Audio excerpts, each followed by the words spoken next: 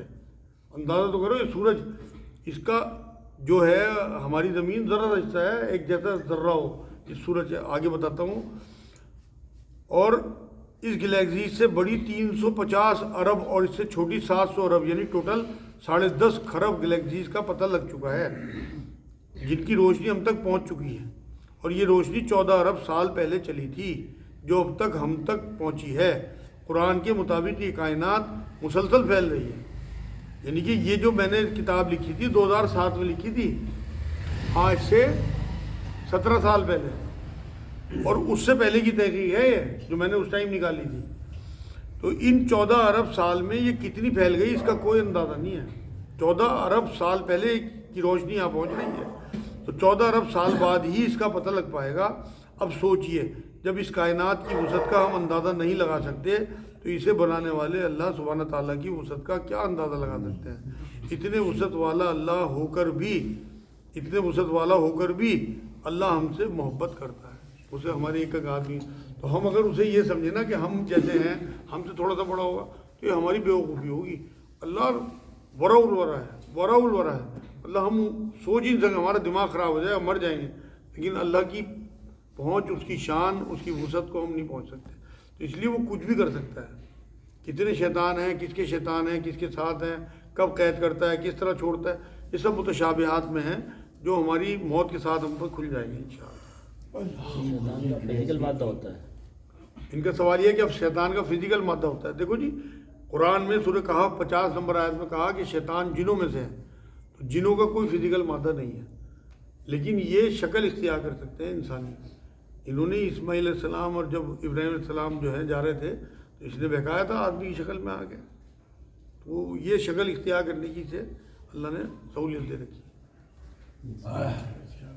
Aliens ہے دنیا میں آئے گا، دوسرے گرہ میں ایلینس ہے وہ دنیا میں آئے گا، آئے گا۔ اچھا، ان کا سوال یہ ہے ایلین دنیا میں آئے گا۔ بھائی نبی نے کچھ نہیں فرمایا، لیکن یہ کائنات پھیل رہی ہے اور اس کے جو معاملے ہیں یہ کھلتے چلے جا رہے ہیں، ہو سکتا ہے آ جائے اور ہو سکتا ہے نہ آئے، اس سے پہلے قیامت آ جائے، لیکن اس طرح کی بات کیونکہ نبی نے ہمیں نہیں بتائی تو اس لیے اوتھینٹسٹی اس بات کی کوئی نہیں ہے۔ سائنس کہتی ہے کہ آئیں گے، لیکن رسول اللہ سے کوئی بات ثابت نہیں ہے، تو میں کنفرم نہیں کر سکتا۔ بھائی 11 بج گیا میرے خیال میں، آج کے لیے اتنا ہی ہوگا۔ شیطان کا تصور جو ہے ڈراونا کیوں ہے؟